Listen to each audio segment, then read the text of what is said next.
Twaraciye mu madepo y'intara turabona ibiriyo, turaca mu madepo y'amazone turabona ibiriyo.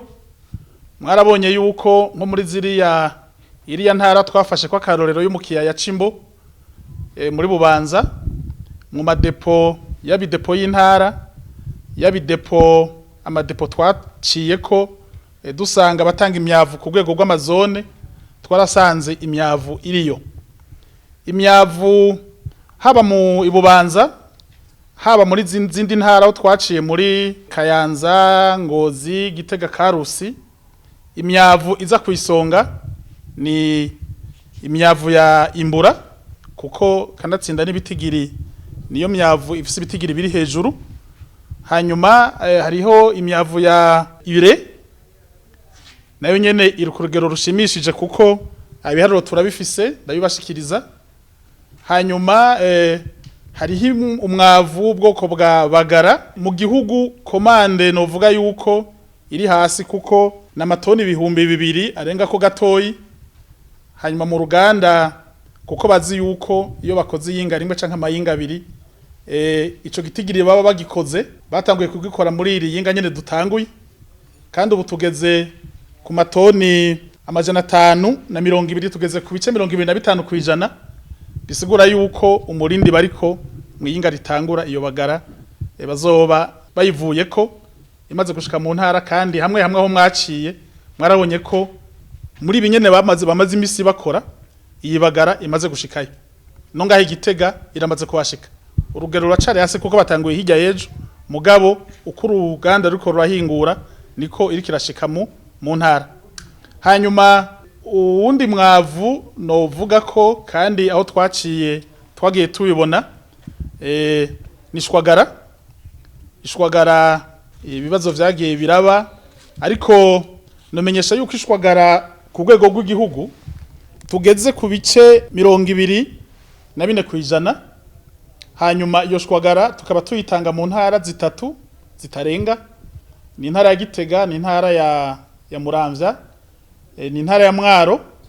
Ubu rero n'ubuyobozi bukuru ico kibazo bugifise mu ntoki, ndetse bakaba baremeye ko bariko barakoresha ingufu zidasanzwe kugira ngo ibi biharuro bishobore kuduga.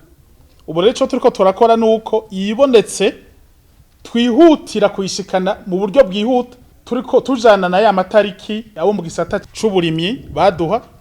Yishoboye kuboneka yose nuko yihuta gushika mu mazone, hahandi buca babene gihugu baja gutora imyavu ne bamara gutanga ya masorde yabo. Hanyuma rero muri rusangi imbura bari basavye ku rwego rw'igihugu itoni 39,214 n'ivy'ijana birengako, tukaba tugeze ku bice 27,405.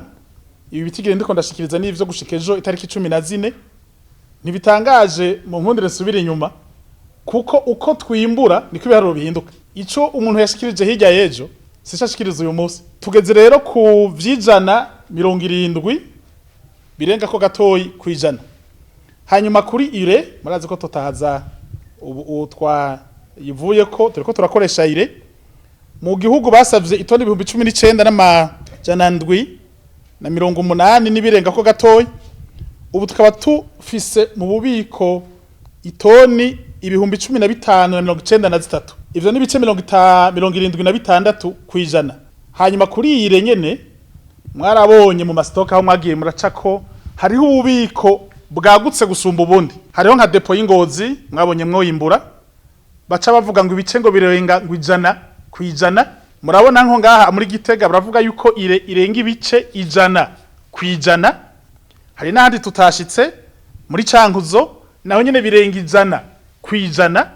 Ari naco gituma intara rero ikiri nyuma ishobora kwibaza ngo iri nyuma mugabo twebwe ubu turiko ari vyinshi tubikwiriza igihugu kugira ngo aho ibitigiri bitaraduga biduge gushika uzosanga hamwe harenga 100 haje kwijana, hamwe hari musi y'ijana naho haduze.